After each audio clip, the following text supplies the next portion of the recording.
네, 여러분 안녕하세요. 개소영입니다. 반갑습니다. 제가 저번 주에 분명히 과거, 현재, 인과경 권 1을 끝낼 수 있을 줄 알았는데 못 끝냈습니다. 찍기는 30분 넘게 다 찍었는데 아무래도 30분 동안 올라가면 여러분이 지루하실 것 같아서 저번 시간에 15분 자르고 이번 시간도 15에서 20여 분 남짓 영상이 이어질 것 같아요. 네. 이번 시간에 끝내겠다고 호언장담을 했는데 이렇게 돼버리니까 상당히 민망하네요. 네, 그래도 이번 영상도 재밌게 봐주시고요. 지금부터 과거, 현재, 인과경 권 1 마무리 진짜 진심으로 시작하겠습니다. 그러고 나서 보살은 즉시 개송을 말했다. 모든 행은 무상하니 생멸하는 법이다. 생멸이 멈추면 정멸이 곧 즐거움이다. 그때 보살은 천자들에게 말하였다. 이 개송은 과거의 여러 부처님께서 함께 말씀하신 것이다. 모든 행의 성품과 모습은 모두 이와 같다. 너희들은 지금 근심하지 말라. 나는 생사의 무량겁 동안 오직 이 생만 남아있다. 이제 곧 모든 행을 벗어날 것이다. 너희는 알아야 한다. 지금이 중생을 제도할 때이다. 나는 연부제의 가비라 위국 감자모래에서 태어나 백정왕의 집에서 태어날 것이다. 내가 거기에서 태어나 부모를 떠나고 아내를 버리고 전륜성왕의 자리를 버리고 출가하여 도를 배우고 고행을 수행하고 마왕을 항복시켜 일체 종지를 성취할 것이다. 법륜을 전하여 세간의 천인 마범을 돌릴 수 없게 하며 또한 과거 여러 부처님께서 행하신 법식을 따라 모든 천인중을 널리 이롭게 하여 큰 법의 깃발을 세우고 마의 깃발을 쓰러뜨리며 번뇌의 바다를 말리고 팔정도를 깨끗하게 하며 여러 법의 인으로 중생의 마음에 인을 찍을 것이다. 큰 법회를 열어 여러 천인을 청하여 너희도 그때 모두 이 회에 함께 있어 법의 음식을 먹게 할 것이다. 이러한 인연으로 근심하지 말라. 그때 보살은 개송으로 말하였다. 내가 여기 오래 있지 않을 것이니 곧 연부제의 가비라 위국 백적왕의 궁에서 태어날 것이다. 그때 보살은 온몸의 모공에서 빛을 발했다. 여러 천자들이 보살의 말을 듣고 몸에서 큰 빛이 나오는 것을 보고 기뻐하며 즐거워하고 모든 근심과 고통을 떨쳐버렸다. 각자 마음으로 생각했다. 보살이 머지않아 정각을 이룰 것이다. 그때 보살은 하생할 때가 되었다고 보고 곧 6개의 상아를 가진 흰 코끼리를 타고 도솔천 궁을 떠났다. 무량한 여러 천신들이 여러 음악을 연주하고 이름난 향을 피우며 하늘에 훌륭한 꽃을 뿌렸다. 보살을 따라 허공에 가득 차서 큰 빛을 발하며 시방을 두루 비췄다. 4월 8일에 샛별이 나타날 때에 어머니 태중에 신령이 내려왔다. 그때 마야 부인은 잠에서 깨어난 순간 보살이 6개의 상아를 가진 흰 코끼리를 타고 허공을 날아와 오른쪽 옆구리로 들어오는 것을 보았고 그 그림자가 밖에서 유리 속에 있는 것처럼 나타났다. 부인은 몸이 편안하고 즐거워졌으며 감로를 마신 것 같았다. 자신의 몸을 돌아보니 마치 1월이 비추는 것 같아 마음이 크게 기쁘고 끝없이 뛰었다. 이 상을 보고 나서 마음이 밝아져서 깨달음이 생겨 기이한 마음이 일어났다. 곧 백정왕에게 가서 말했다. 내가 방금 잠에서 깨어난 순간 꿈같이 상서로운 모습을 보았는데 정말로 기이하였습니다.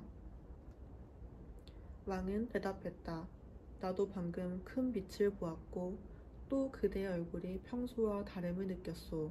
그대가 본 상서로운 모습을 말해보시오. 부인은 곧 위의 일을 자세히 말하고 개성으로 읊었다.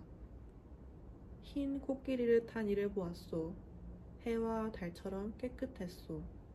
제석천과 범천 여러 무리들이 모두 보탑을 들고 있었소. 향을 피우고 하늘꽃을 뿌리며 여러 음악을 연주했소. 허공에 가득 차서 둘러싸고 내려왔소. 내 옆구리로 들어오니 마음이 편안해 두려움이 없었소. 이 상서로운 모습으로 인해 희유한 마음이 생겼소. 백정왕은 부인의 말을 듣고 곧 상사에게 말했다. 내 부인이 지금 이와 같은 상서를 보았으니 이는 무엇이겠소? 상사는 대답했다. 이는 과거 여러 부처님이 처음 태어날 때 모두 같은 상을 보았던 것이니 마땅히 알아야 합니다. 성인이 5도와 10계에서 가장 뛰어난 인간으로 오셨으니 그가 파생한 것입니다. 이는 가장 뛰어난 것이니 내가 본 바에 따르면 연보제 중 카필라바스투의 감자묘의 석시 가문 중에 존귀하고 귀족의 집에 태어날 것이며 태어난 후 얼마 지나지 않아 전륜성왕이 되어 내 천원을 다스리고 7 보물이 저절로 이룰 것입니다. 만약 출가한다면 무상 정등 보리를 이루게 될 것입니다. 그때 마야 부인은 이때부터 임신했는데 달마다 처음과 같이 몸이 편안하고 즐겁고 아무런 고통도 없었다. 마치 선정을 닦는 것처럼 마음이 항상 기뻤다. 임신 중에도 순전히 개덕을 지키며 부드럽고 고요하며 꿈이 먹고 증감이 없었다. 임신 중에도 30 이상을 갖추고 있었다. 여러 천신들이 밤낮으로 때때로 와서 공양하고 항상 지켜주었다. 황하가 카필라바스투 성을 흐르며 성스러운 태를 지나면서 물이 모두 8공석수로 변했다. 어머니는 이를 보고 마음에 더욱 참회심이 일어나 항상 엄격히 지키며 필요한 모든 것을 충족시켰다. 태중에서 태어난 후 4가지의 위일을 행하고 그에 따라 항상 변하지 않았다. 그때 마야 부인이 임신한 지 10달이 지나 4월 8일에 향탕으로 목욕을 하고 몸을 깨끗이 하여 갓 깎은 과일처럼 몸을 장엄히하고 백정왕에게 말했다. 나는 동산에 가고 싶소. 그때 나라 안에 석가족 대종이 있는 큰 동산이 있었는데 이름이 람빈이었다. 부인이 그 동산에 가려고 하자 4대 천왕이 앞을 호위하고 1000명의 권속이 둘러쌌다. 동산에 이르자 큰 빛이 있어 동산 안을 두루 비췄다. 그 나무에 이르자 무수의 가지가 숙여 몸을 편안하게 하고 여러 천자들이 모두 함께 도우며 여러 보탑과 개가 빛나 번개처럼 비쳤다. 천신과 지신, 제석천과 범천, 사왕이 여러 향기로운 꽃을 뿌리고 천신들이 음악을 연주했다. 오색으로 아름다운 옷으로 땅을 모두 장식하고 이름난 향기와 하늘꽃이 모두 무량했다. 이때 보살이 무우수 옆에서 오른쪽 옆구리로 태중에서 나와 곧바로 땅에 내려왔다. 천자가 이를 받아 옷으로 받들었다. 7 걸음을 걸은 후 사방을 두루 보았다. 사방에서 각각 개송을 읊었다. 천상천하에 오직 내가 존귀하도다. 이것이 나의 마지막 태어남이니 이제 다시 태어나지 않으리라. 그때 대지는 6가지로 진동했다. 여러 천신들이 찬탄했다. 이는 무상의 양족존이로다. 그때 호광전에 대비로자나불이 계셨다. 미간에서 광명을 발하며 시방 불차를 두루 비추었다. 광명을 발한 후 다시 자신이 있는 궁전을 비추었다. 본래 자리로 돌아와 있었다. 그때 무량 대보살들이 대법회에 있었다. 이 광명을 보고 기이하고 희유하다고 여기며 곧 자리에서 일어나 합장하여 공경하고 예배하며 대비로자나 불께로 향해 나아가 일심으로 우러러보고 개성으로 물었다. 대성위덕의 주인이시여, 어찌하여 미간에서 광명을 바라셨나이까? 시방 불차를 밝히시고 위강이 찬란하게 두루 비추나이다. 이 인연을 설명해 주시옵소서. 듣는 이로 하여금 기쁨을 얻게 하소서. 모든 의혹을 없애고 청정한 믿음을 일으키게 하소서. 열애의 무진 지혜를 찬탄하며 기리게 하소서.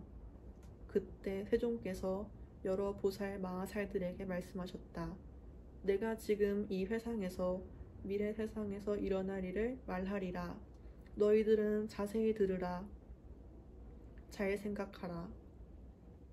내가 너희들을 위하여 분명히 설명해 주리라. 선남자들이여, 미래 세상에서 큰 국왕이 있으리니 이름이 백정이요. 그 왕에게 아들이 있을 것인데 태어나자마자 출가하여 이름이 석가모니라. 4월 8일에 세상에 태어나리라. 장차 도를 이루어 무량 중생을 제도하리라. 그 부처 세조는 신덕이 용맹하여 모든 외도를 잘 항복시키며 무상도를 성취하리라.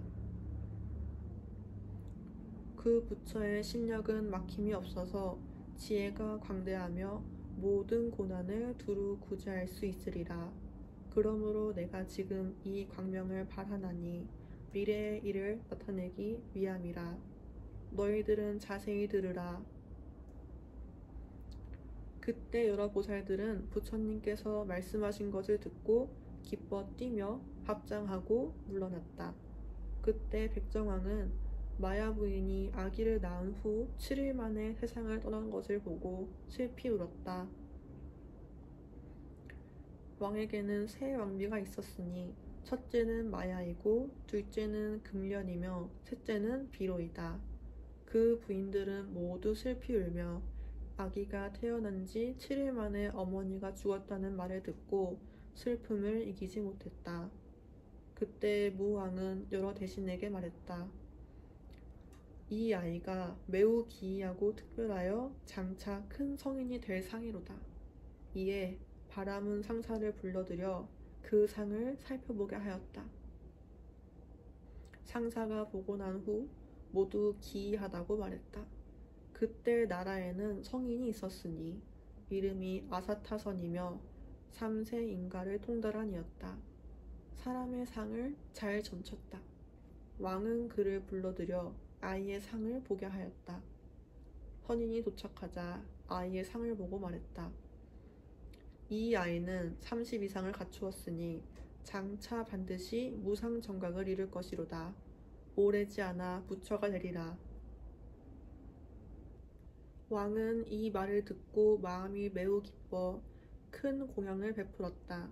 그때 마야 부인은 아기를 낳은 후 7일 만에 세상을 떠났으며 도리천궁에 도리천에 태어나고 수명은 자연히 복덕과 지혜가 부족함이 없었다. 그때 정관왕은 아이의 출생을 기념하여 큰 복덕을 베풀고 큰 공양을 베풀었으며 나라 안의 사람들과 희락하게 지냈다. 그때 마야 부인은 도리천궁에 태어나 하늘에 머물며 항상 즐겁고 근심이 없었다. 그때 사천왕은 항상 그 아이를 보호했다. 그때 시타르타 태자는 궁중에서 자라며 총명과 지혜를 구족하였으며 용맹과 정진을 갖추어 대적하리가 없었다. 그때 정관왕은 태자를 장가보내려 하여 여러 대신들을 불러들여 말했다. 내가 태자를 장가보내려 하니 너희들은 나를 위해 좋은 가문의 여자를 골라오라. 태자의 부인이 될 자로. 그때 대신들은 왕의 명을 받아 모두 좋은 가문의 여자를 찾으러 나갔다. 돌아가 왕에게 아뢰었다. 이제 나라 안에 좋은 가문의 여자가 있으니 이름이 야수다라요. 용모가 아름답고 단정하며 의의가 구족하였으며 덕행이 높고 뛰어나다고. 그때 정관왕은 이 말을 듣고 기뻐하여 곧바로 궁중으로 불러들여 혼례를 행했다. 이게 약간 다시 다들 과거, 현재, 인과경, 권 1권 독송 끝났습니다. 다들 재밌게 들으셨나요? 저는 제가 대학교 처음 와서 봤던 부처님의 생애라는 책에 나왔던 내용이 읽다 보니까 등장해서 그 점이 제일 재밌었던 것 같고요. 그리고 저희가 사찰에 가면은 부처님의 생애를 그린 팔상도를 볼 수 있잖아요. 그 팔상도에서 처음 부처님이 강생하시고 태어날 때 비람 강생상의 모습을 이 경전에서 찬찬히 설명해줘서 다시금 그림을 생각하면서 시각화를 셀프로 내면에서 해보는 그런 경험을 했습니다. 즐거운 시간이었고요. 다음에 또 어떤 경전을 읽을지 고민을 해보겠습니다. 과거, 현재, 인과경 이건을 읽는 게 좋을까요?